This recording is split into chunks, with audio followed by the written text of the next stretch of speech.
So Tamar, if you can take it away, and for the next about 45 minutes, we're really excited about the conversation. So thank you for Oh, organizing thank it. you. I'm always excited to be here. It's always a pleasure. And please, if I lose track of time, don't hesitate to bring the hook and pull us off.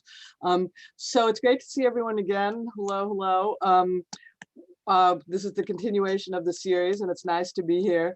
I'll introduce my friend Kemi Jonah in a minute, but Kemi, as you see, this is really quite a family where everybody is very familiar and it's very comfortable and relaxed. Three jobs for the price of one got me. I was in right away. You had me right there. Yeah. Well, I'm really thrilled to be here with my friend Kemi Jonah, who's the Assistant Vice Chancellor for Digital Innovation and Enterprise Learning at Northeastern. Is that still right? He has such a meteoric career. He's changing all the time, but okay. That's only two jobs. Oh, yeah. It's only two jobs for the price of one. Assistant Vice Chancellor for Digital Innovation and Enterprise Learning. As I've made my rounds and had conversations with you all of you over the last 18 months or so, with a persistent theme that just comes up again and again and again, and it's not only at CUNY, of course, it's everywhere, is the difficulty of placing students, the importance of placing students in work-based learning experiences, opportunities, and the difficulty of placing students in the work-based learning opportunities. And so, I know Northeastern has a great history, a great sort of reputation as being the birthplace or something, or the champions of co-ops. But I in conversations with my friend Kemi and others actually at Northeastern, I've come to realize that's only one arrow they have in their quiver. They have lots of different ideas about how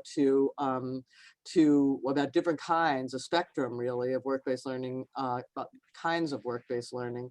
And so I thought it might be useful to just have a conversation with Kemi and expose you all a little bit to that, because it's like if you're only targeted on one, now I'm going to go from the arrow to the target, right? But if you're only looking at and searching for one kind of work-based learning, in a way you're limiting your choices about what you could be talking to employers about and looking for. So that's sort of the overview of what we're going to talk about today. And we're going to do it our usual way. I'm going to be the bullying talk show host. And Kemi knows me well. He's seen me do this in other settings. Kemi, if you could start by telling us, what does that title mean? Like, who the heck are you? Like, what are you really an expert in, and what do you do, and what brings you to the workforce ed, career preparation space? Yeah, thanks, Tamar, and thanks, Angie, and the rest of the family for inviting me to the dinner table here, as it were, the coffee clutch. It's really an honor to be here. So, I've spent most of my career, Tamar, in, as you know, kind of focused on how can technology increase access and equity to high quality learning. And that spans really K to grade. I spent a lot of time working in K-12 and STEM education, and recently at Northeastern, focused on higher ed. Did a lot of work with K-12 schools and teachers to figure out how to higher ed share the resources and expertise we have with K-12 teachers and schools, to kind of break those silos and use technology to break those silos. So that's been kind of my focus. And then at Northeastern, about 4 or 5 years ago, I came over to lead what's called the Lowell Institute School, which is our bachelor completion school. A lot of people don't even know that Northeastern has sort of a working adult bachelor completion program, but it's been around for many, many years.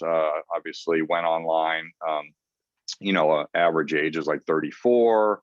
Everyone's a working adult for the most part. We do a lot of articulation with community college. So right in the same space as a lot of the work that's happening at CUNY, same population, very similar. Our STEM programs are 40% underrepresented minority, which is something we're very proud of. So that was the work there. And, really to answer your question, Tamar, as I sat leading that organization and looking at our residential undergrad program, this very highly selective, top 50, 75,000 applications a year, the kind of usual Michigas.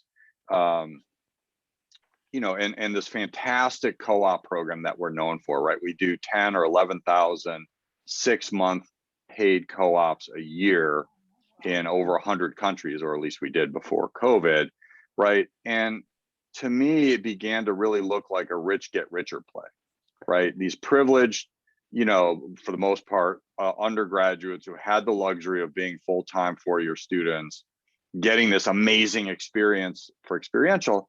And then I looked at my students who, were finishing their bachelor degree too, and basically the same majors, and they had 2 jobs already, 1 job, a family. And they're like, there's no way they're going to leave their job and do that. So I started to ask myself, like, what else can we do? Right, great. So you answered my second question too. That's perfect. Well, like why you move beyond the co-op model. Yeah. But that's great, perfect. So you have this, I have this nifty chart. Let's see if I can share that is your nifty chart that lays out the whole spectrum that we're going to talk about. Let me see if I can show that. Yeah. And while you bring it up, really, like Northeastern is known for experiential learning. That is our brand. And yet we only had one flavor of it for so many years, right? And that didn't really seem right because, if you do 2 6-month co-ops during a full undergrad, that's only about 20% of your time. So how are you going to do experiential the rest of the 80%, right? And, we believe deeply in the value of it. For those of you who don't know, the co-op program, Northeastern used to be a commuter school. And so people would do co-op to pay next semester's tuition. That's how it started, right? So we have a very blue collar, working class, roots in the community, and that's where we come from. So this slide we put together just to kind of lay out. Go ahead. Well, before you dig too deep in it, experiential, we're sort of using these terms interchangeably. You're using the term experiential and I'm using the term work-based learning. Do they mean the same thing or not? Or what is your term? What does it mean? I think experiential subsumes a variety of things, including work-based learning and co-op, right? But experiential, if you're in an academic field, could mean working in a lab, a research lab, right? Doing field research, in anthropology or marine biology, right? So anything that really, puts you, sort of out of the traditional classroom and into the world, engaging in authentic practices, falls under experiential. Authentic practices, that's a good way to put it. But it's a little different than, I sometimes mock or diss, people who try to kind of stretch the notion of work-based learning to, the business leader came and gave us a lecture. I think there are places who have a sort of there are people who have a spectrum that I really think is kind of just an evasion, but you're not really using it that way. You still have some sort of strict requirements for it. Is that not so? Well, let's be honest, Tamara. If we want to air out the dirty laundry here amongst the family, yes, everybody tries to slap experiential on whatever they're doing because it's a really sexy term right now. Yeah. So it can be misused, and it is worth unpacking it and understanding what are the principles behind it, and then if you can't do everything, how close can you get to what's really valuable? And that's sort of, as a learning scientist, how I think about things. And so unpack it a little bit for how do you unpack it in your head? What are the kind of essential elements and what is valuable about it? I know I didn't prepare you for these questions, but no, look, I've spent a lot of years thinking about and asking these questions, right? And they're great questions, as we should ask about any learning experience that we offer our students, right? What is valuable about it, what is not? And I think the pandemic has really forced all of us to ask these hard questions. What is valuable for our students about these different modalities, and how do we, get as close to, the ideal as we can? So what's the essence of experiential learning for you? Like this? Yeah, so the essence of experiential is really the authenticity, and that means not just content, right? And I think as educators, we often think, oh, let's just ship over some content into the students' brains and we're done. But look, real learning as it happens in our daily lives and in the workplace is really complex, contextualized, embedded in social contexts and practices, right? And when you get kind of into that authentic space, Tamar, you start to accrue the social capital, the cultural cues, the just ways of working, right, that we all feel when we switch workplaces, right? Even if we're doing the same job, CUNY is different than Northeastern in terms of how we operate and what the culture is. So it's the whole package that you get, the intangibles as well as the tangibles. Yeah, no, that's great, because that does rule out that stuff that I think is kind of frivolous. The business exec comes and gives a lecture. Yeah, because you're still sitting in the classroom. I mean, it doesn't mean it's not valuable, but I wouldn't call it experiential. Yeah, great. Yeah. Okay. And the other thing, Tamar, just to kind of kind of crystallize it, is like, for me, it's in the cockpit learning, right? Like, are you in the flight simulator? Are you the student making decisions and being active in experiencing that setting, right? Versus what you just described, which is I'm passive, I'm sitting in my desk and I'm listening to somebody yak at me, even if they're, a big shot CEO. Yeah, no, that's great. That's great. Those are great answers. Authentic, and you're in the cockpit. Okay, so here we have 10, 11 different ways of being authentic and in the cockpit. Why don't you help us? First, let's kind of get a sense of the whole, and then we'll dig a little deeper into a few of them. The beginning is down here, curriculum and signature assignments. Well, we kind of start at the upper left, which is co-op. Let's start at the low level and go up, as opposed to go. Well, okay. I suppose all right. Do it however you want. You're the guest. I mean, yeah, because the way I've always looked at it is like, so co-op is 6 months full-time, at work, right? Which is different than the internship icon, which is usually like a summer internship or after work or after school, right? Which tends to be shorter. So traditional summer internship is like 2 to 3 months. What we hear from the employers is that's not long enough to become really engaged in the workplace, right? You're just barely figuring out where the water cooler and the bathroom is after 3 months. You're not really sort of part of the team, and the team doesn't want to invest that deeply in you because you're not that valuable, right, as a short-termer, right? So those are really the differences to think about. And then, as we go to the right there, Tamar, then we sort of like, okay, well, what if you don't have 6 months, right? What if you can't be full-time? Right. So you start peeling away elements of kind of the gold standard experience. And, then you start to see like, well, can you do a project while you're at work? Can you coordinate with your faculty member to do an embedded project while you're working full time that would count for credit or count for So what would that mean? So I'm Susie, I'm working, let's pretend I'm, a CUNY student. I'm Susie. You're a journalist. No. I'm a I'm a 20-year-old. Oh, you mean I already have a job? We're talking about your adult learners. Got it. So okay, so I'm working. No, I'm not a journalist. I'm working at a light manufacturing assembly. Or a bodega. Yeah. Or bodega. Yeah, that's my favorite. There you go. I'm working at the neighborhood bodega, and I'm coming to CUNY on the evening. In CUNY it would be probably SPS, although it might School of Professional Studies, although it might be a community college. How's this going to work for me? Yeah, and so what we try to do is so let's say you're taking a marketing class, right? And so could you do, let's say if you're 20 years old, what if you did a social media campaign for your company, right? That's not really your day job. Right. But you're on social media all the time. And so you know way more about social media than your boss does or your manager, right? And so could you make that a class project, right, that would align with it, that would allow you to apply what you're learning in the classroom to your actual job? And then maybe it's actually useful to your boss, to the company. Right. So it is a workplace that you're in every day. I'm doing this. I'm going to do the social media for my bodega. So I know the workplace. I know the culture. I'm having that real experience. Your customers, right? You know how to reach them. Yeah. And it's not just like the company sent it over to the school. I'm really there. Got it. That's right. No, and before we go further around the loop, let's just talk about the gold standard for a minute.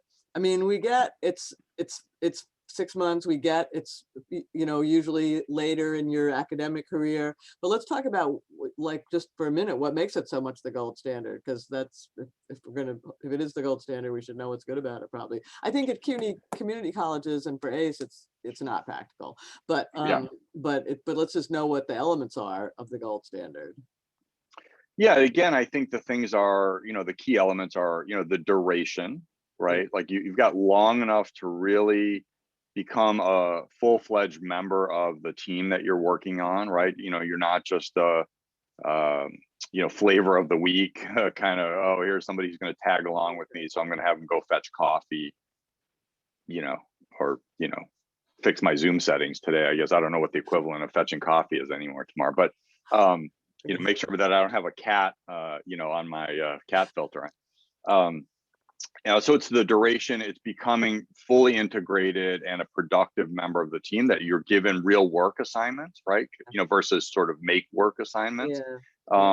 You don't have competing priorities. Again, this is where some of the sort of luxury feels, right? Like you don't have, you fly to Microsoft in Seattle and you work there for 6 months, right? I mean, so there's a lot of sort of privilege associated with being able to do that kind of stuff, certainly.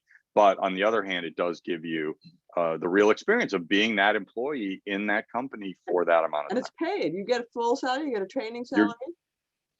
You get a pretty reasonable entry level salary. And in fact, our students often sort of compete for, like, well, which co-op is going to pay me the most? Because, they're using that money to pay tuition. So why not? And I mean, could it be compatible with a community college, a 2-year degree experience? I mean, this ACE is what they call non-accredited CUNY. ACE is adult and continuing ed. I should have explained that before.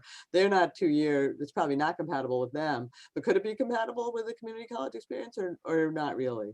Well, look, I mean, in principle, it all depends on what the student is doing now. Like, if they don't really have employment, which many do not right now, then why not take a 3, 4, 5, 6 month paid position? That's way better than what I have now, right?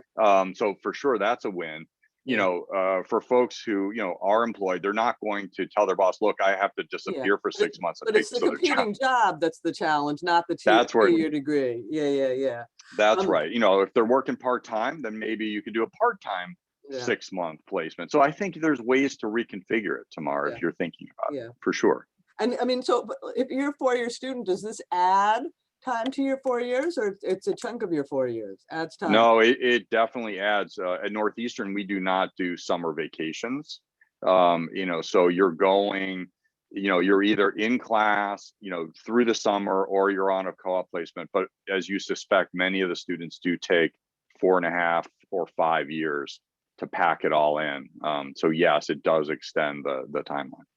But then again, more than half are getting job offers coming out the back end. So right, more than half. Is that the stat? More than half get an offer from one of their 2 co-ops. Wow, that's pretty good. Good. Yeah. Okay, and especially if in fact, we had a problem where we had people not coming back. I was going to say that. I bet I could do that. In fact, some of my bachelor completion students were students at Northeastern who got a great job offer and did not come back. And then, like 10 years later, they showed up and said, I kind of would like to finish my degree at Northeastern, but I was doing okay for the last 10 years because I had a great job at this place. So, but they dropped the hammer on that, as you might suspect, because it does not look good for our metrics. Okay, they dropped the hammer on the employers probably, but anyway, we won't go there. Yes. Okay. So I think we're around. We're coming around we're up to we did experiential learning at work. You don't have to take every one. Service learning. I would say, experiential network is one I think is worth really focusing on, Tamar. And really, that's the kind of thing where we say, look, you're working adult. How about if we took a project that is sponsored by an employer for 3 weeks or 6 weeks, and individually or in a team, put you on this employer mentored project, either as a co-curricular, in other words, like you sign up for a separate, you just do it because you want it on your resume, or you sign up for like a projects course or a capstone course, right? And which I'm getting to later. but it is with a project that's a real project sourced from an employer who says, like, I could really use some data analysis on, blah, blah. Could you stick a team of, undergrad stat students on this thing? And I will mentor them, or, I will have my analytics director mentor them. That's what we call the experiential network. And we have a team of people who source projects, that are, kind of a good fit, and either so embed them in a class or. That's different from the one that we talked about a minute ago, the one that's one bump over, experiential learning, because it's not from your employer. That's the main difference. That's right. It's like we're finding the employer sponsors. It's not your, it's not your employer. Correct. And yeah, that's really interesting. And is that a significant, how significant a difference is that? I would think it's quite a significant difference. Like I'm doing a social media campaign for my employer versus I'm doing a social media campaign for some other employer that Kemi found me. It all depends. I mean, some people don't feel comfortable going to their boss and saying, could I do a social media campaign for the bodega, and sometimes there's not a good fit, right? Sometimes what you're learning or what you want to experience in can't really happen at the bodega or, you're doing data coffee analytics. shop. Yeah. How hard is it to get the boss? How hard is it to get the employers of the bodegas I mean, it's probably not that many bodegas, but how hard is it to get the employers bought in for the experiential learning at work? Well, or the experiential network, I would say, there is, you have to make the value prop clear. Yeah. Right. Tamara, as you and I have, gone back and forth a lot of times, there's a tension, right, between what's valuable for the learners and what's valuable for the employers, right? It's a design tension and will always be there, right? And so as you send your teams out, right, to go engage employers and say, hey, how would you like a team of really smart CUNY students to work on, like what projects do you have?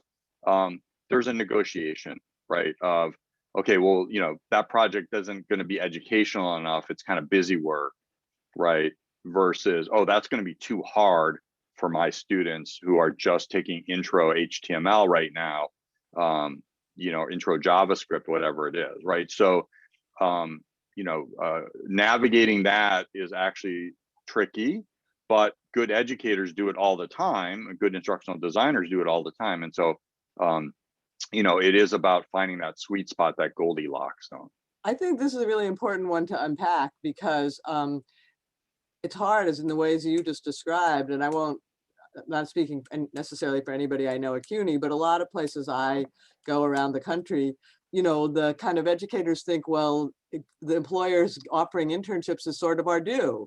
And it's something that employers should do because they're, they want to help educate people. And they don't think value proposition for employers. there are the JP Morgan Chases of the world who are going to do this out of the goodness of their heart.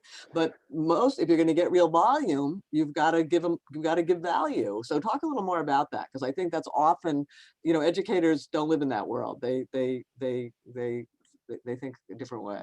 That's right. And it comes back to this idea of like, are you doing real work or are you doing busy work? We talked about for co-ops and internships, right? The same is true here.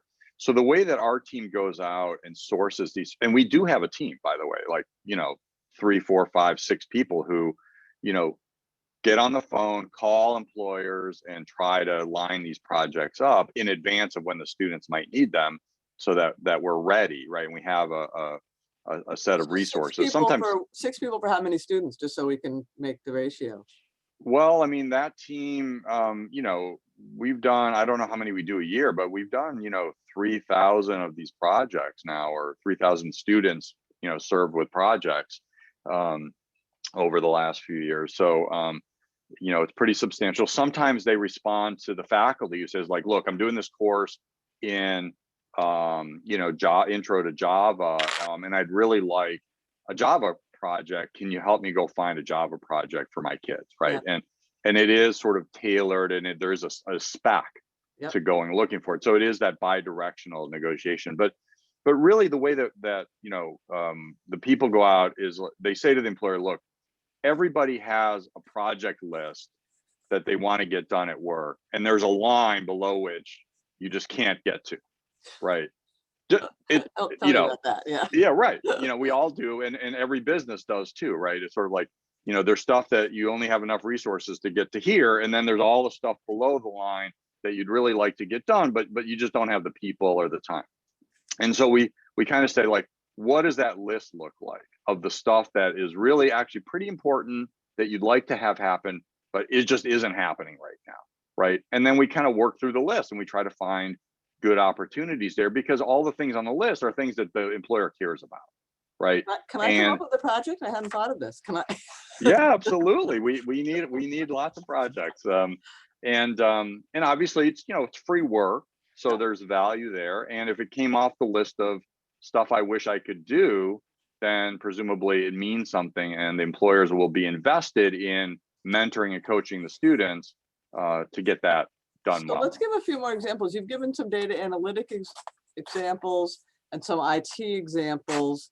What other fields? I think there's a lot of healthcare in CUNY ACE. There's a lot of, I don't know, Angie, help me. What other fields should we be asking about? I see you nodding is why I'm picking on you. Certainly, I think media, data analytics, we're getting into the kind of green energy sustainability space at a few of our colleges. Wind power has been kind of coming up. Those are the ones that kind of pop for me. Can we get problems in those fields, Kemi? Well, look, I mean, it's all about, what work the employer is doing. Clearly, the advantage here for the experiential network is stuff that doesn't require you to get on public transportation and schlep around, to do it. Although that doesn't mean you couldn't do it if it was really critical. And, healthcare right now, obviously, is very challenging with COVID. You just can't get people easily into clinics and stuff, right?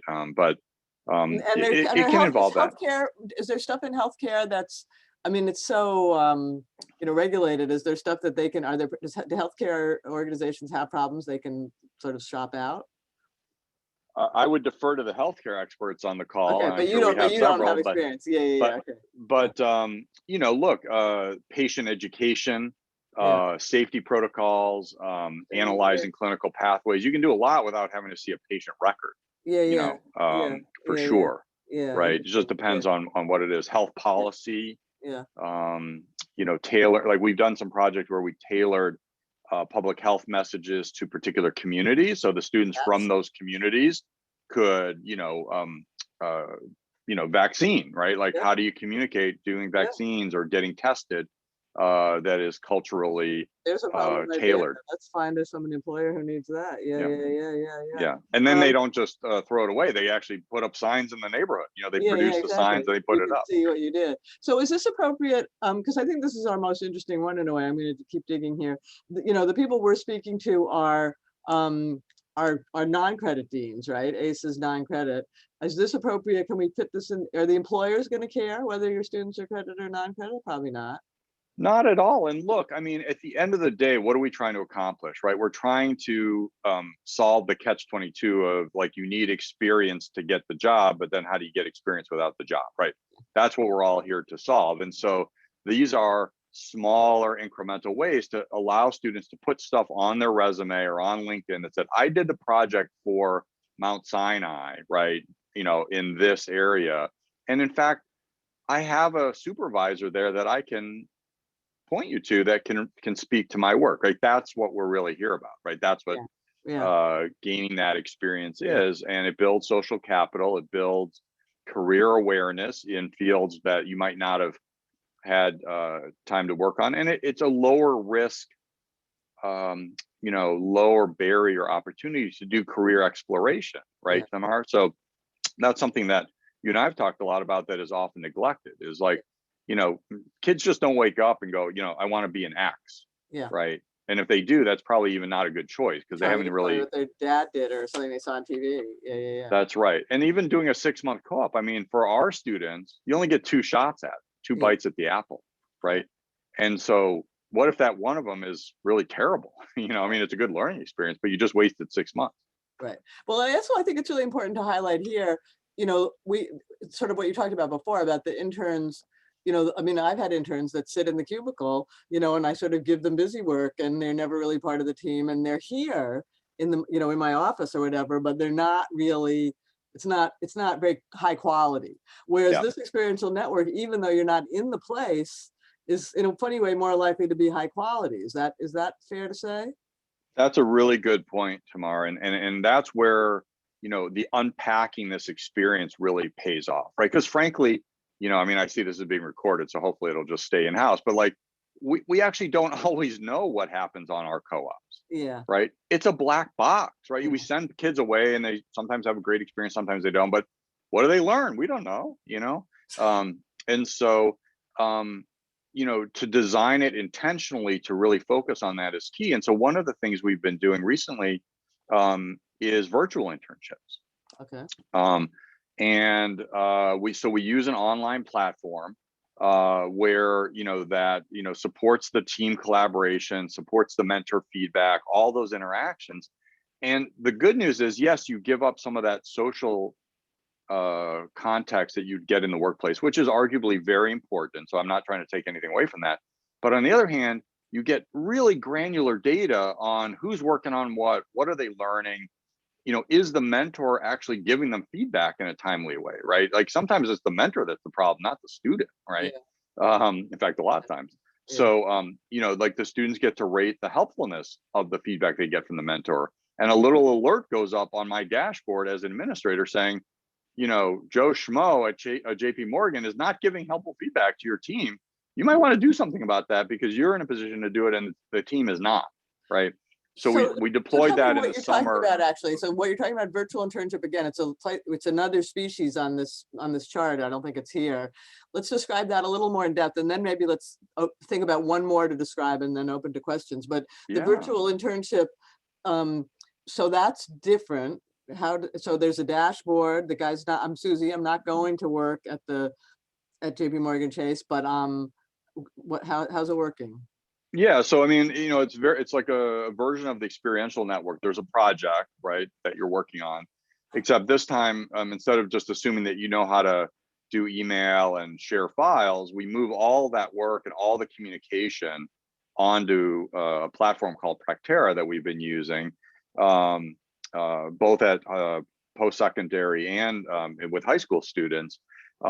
That mediates all of this communication, right? So that the instructor can see what's happening. It's not a black box because they're, you know, in the chat.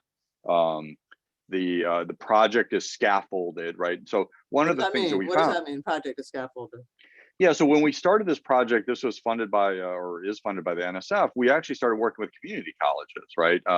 And to try to share our expertise with the broader community. And one of the things that happens is as you move from, let's say, graduate students to, you know, top tier senior undergrads or upperclassmen down to freshmen, right, who maybe have never done a project before, you know, either at all or for an employer, you need to kind of support and wrap around, you know, what educators call scaffolds, right? Like, so what's the project timeline look like? You know, help me with that, right? At the end of week 1, you are going to be delivering X, right? I mean, the stuff that we take for granted tomorrow, right? And then the end of week 2, you're going to be delivering Y, and you're going to get feedback on that, right? And so there's the structure, the scaffolding of the project, what's due, you know, content resources, all the things that project-based learning educators know is really important to make it work. Great.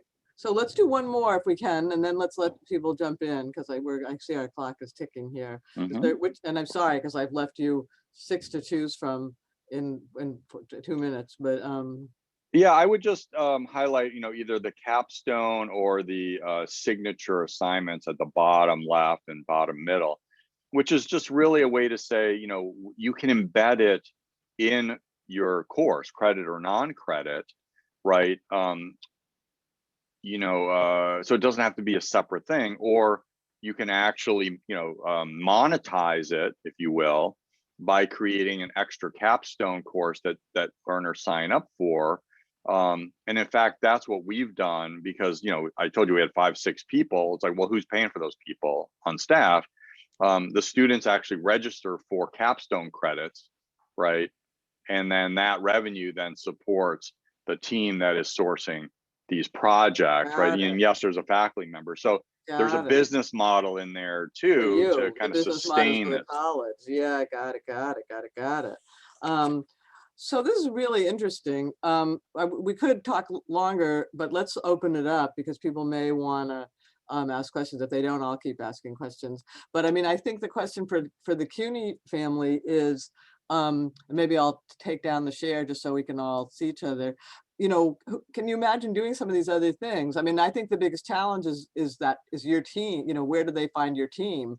To the 6 people who are going out and talking to the companies and recruiting. Let's open it for questions. I see in the chat somebody's already asking, could you repeat the name of that platform for the virtual internships? And I pasted the link, so yeah, Okay, it's perfect. in there. You're way ahead of me, chat user. Okay, so then let's go up the chat while we're waiting for people to raise their hands. So yeah, where's this? Well, assessment and grading, faculty buy-in. Oh, those are hard questions. Faculty buy-in. Let's go for faculty buy-in. That's always the hardest thing. What's the fact? So how do you get faculty buy-in? So, you know, look, I actually think there's lots of different faculty, right, as we know, and getting buy-in from those different faculty means something very different. And I certainly struggled with it as an associate dean as well. But look, you know, faculty want to provide a really top-notch experience for their learners, right? And if they're responding to the working adult population that we all serve here, right, then relevance to the world of work is what everybody's there for in the first place, right? In most cases. Yeah. And so bringing real world projects in usually only makes that experience better for the students. And because there's a employer mentoring your students, it actually kind of drops your workload as a faculty a bit. You have to go from running the whole show to just to kind of coaching the show, right? And one of the nice things about the platform that we use is it gives you like a air traffic control screen that makes it really easy for you to see, like, is everybody on track or is team 3 off track, you know, which is stuff faculty need to feel like in order to take it up. So I would say, you know, it's not a zero lift, but you know, if they feel like they can be part of the conversation of what projects do I need that fit my students' abilities and would really push it, then you know, it's usually a win. Yeah, that's it. That helps. Always helps to ask their advice. So let me ask one more question about this, and then I'm actually going to let someone else speak. The employer mentoring. So again, so I'm at JP Morgan Chase, and I decide to give you a problem, and we're doing it on Practera. Like, how much time do I have to spend, like, coming on there and mentoring people? Yeah, so the other thing that I really like about the platform, Tamar, is as you just characterized, professionals are busy, right? And so mentoring students is extra, right? And so one of the things that's really nice about the platform is, like, when the student submits something, it actually sends you a text message to your phone as the mentor saying, hey, the team just sent something. You don't have to keep checking, and you know, it's just like, go about your business, and then when you need, you know, when somebody needs you, you'll get an alert, right? And then you can just click the link, it takes you right in on your phone, you can see what, you know. So we try to really reduce the friction on the employer side, because we know that, you know, and we're asking you to do more above and beyond. Great. So let's have people, instead of just writing in the chat, why don't you talk to us? Somebody who's put a question in, why don't you speak up? And I'm eager to hear the question, but I'm also eager to hear what you think about, can CUNY, you know, what sounds appealing here? Like, suddenly we've given you a menu of, like, you don't just have to eat meat and potatoes, you know, there's all these other things. Like, what sounds appealing here? Plant-based meat. Sure. Hi, Kemi. This is Mike Gerdzak from CUNY Central Office. So for a lot of these cases, the through line between the academic side and the work is fairly straightforward. We think of healthcare to clinical practice, right? We think of the technology stuff that you described. Liberal arts and humanities students, I'm curious if you have a perspective on that. What works well for those students? What kinds of projects tend to be available to them from employers? Where we might start for them. Thanks. That's great. Yeah, that's great. And you get bonus points, Micah, because I have a son with the same name. So you went right to the top of my list. Look, yes, that is harder, right? Those topics are harder. But, you know, when we teach writing, we try to teach writing in the professions, right? I mean, obviously there's creative writing, but why not, have Tamar be a mentor for, what good writing looks like. I mean, I wish I had her mentoring me, because my writing needs a lot of, but yeah, look, let's be fair. There's a bit more of a lift there. And so you're gonna have to be creative and think about how do these humanities topics, ethics, right? Well, if you're doing an ethics class right now, it's like a kid in the candy store with Google and Facebook and all these other companies, right? So you just have to think about, how does this come to play, or what skills are these students learning, for the careers that they aspire to, and then help them sample, what those skills look like when applied to these different things. If it's creative writing, great. It's creative writing, then, write up a piece and have mentors. I would have been a history, if I could have done whatever I wanted, I would, or if I could go back and do it now, I'd be a history major. I guess I could be in the law office or politics or something. Yeah. Other questions? That's a great question. Other questions? And again, please talk to us about how you might apply it. Sunil, I've never seen you at a loss for a question. Can I pick on you? Looks like Raymond has Quick some. question. Okay, Raymond. Yeah. Yeah. So for, say, somebody who's trying to get a certification, either as a HHA or any sort of quick certification, which of these modules would sort of best facilitate their direct entry into the workplace that they're going for? So if somebody, let's say they're not really interested in doing like an internship or doing mentoring, they just want to get a job working as a CNA somewhere, which of these sort of modalities would be best tailored for a more direct path after? Yeah, great question. Yeah, I'm Maria. I'm 35 years old and my kids are hungry. I need a job. I'm studying to get a better job. I only have a few months. How does this fit? What would they gravitate towards most out of these ideas? Yeah, I mean, that's a great question, because you mentioned both certification and healthcare, which is obviously very patient care centric, right? And that's always tough getting students these clinical placements. I don't have to remind us of that. But look, some certifications, if it's about prepping for an exam, then this isn't going to be a good tool, right?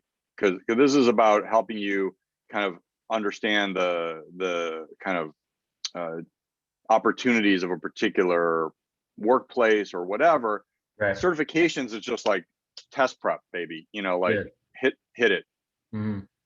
Okay. So, but it's I would take a pass compliment to that. I mean, if I'm hiring and somebody comes to me, if I get a choice between a candidate that has work experience and a certification, or just work experience or just a certification, I'm definitely it's a perfect, that's right, compliment. So if you could, I think the harder thing for Susie who's doing the certification is finding her the time.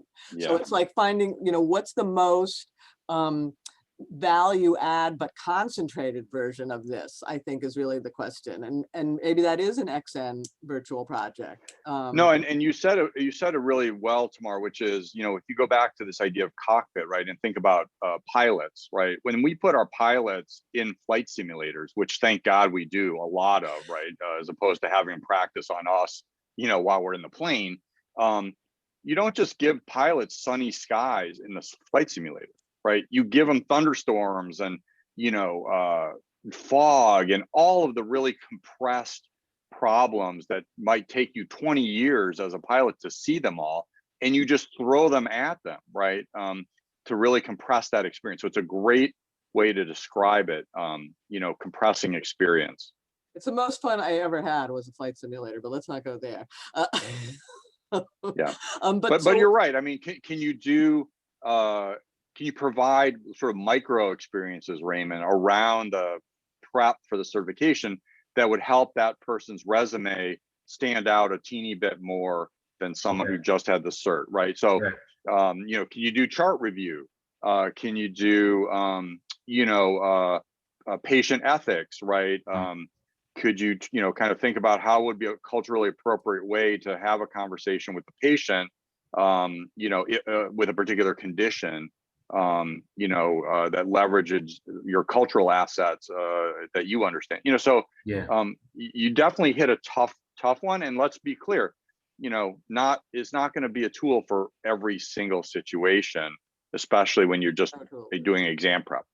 But I mean, I think, this could really, I'm thinking of putting myself in the place of a ace dean here. This could really change your conversations with the employer, because, it's one thing if you call up and you say, hi, I'm CUNY, you owe me an internship because you're an employer, which is sort of implicit in the conversation. What should it be? What can it be? What's it going to be? Versus if you call up and you say, well, we really want to provide some value for you. And there's some options. We could either send somebody there who's really going to embed in the team, or, where's your problem right below your line that you want to give us. And, we've got some really bright candidates. I think you might want to be trying them out. Can you give us a problem it's just a totally different sales pitch from the CUNY side than, just sort of assuming those employers, think it's their due to do this for you. Yeah. You owe us one. Yeah. Yeah, because we're educators and education is holy or whatever. I think we're running out of time. Do we have one last question in the room? Hannah, please. I'm wondering if any of your co-ops are in a highly unionized sector. Yes, New York City. Welcome to New York City. Good question. How you guys work with the unions. I mean, I think we do this here because when we have 1199, we have tons of clinical placements and internships with healthcare. So we found a way to make it work. I think, we're trying to figure out how to make it work in the construction sector and we figured it out in healthcare. We haven't figured it out in construction yet, at least from my perspective. So I won't speak for my colleagues from the answer is the multifamily housing that's not unionized. But Kemi, go for it. What's your answer on union? Yeah, how do you work with unions, and do you have any examples of where it's worked well or not, and best practices?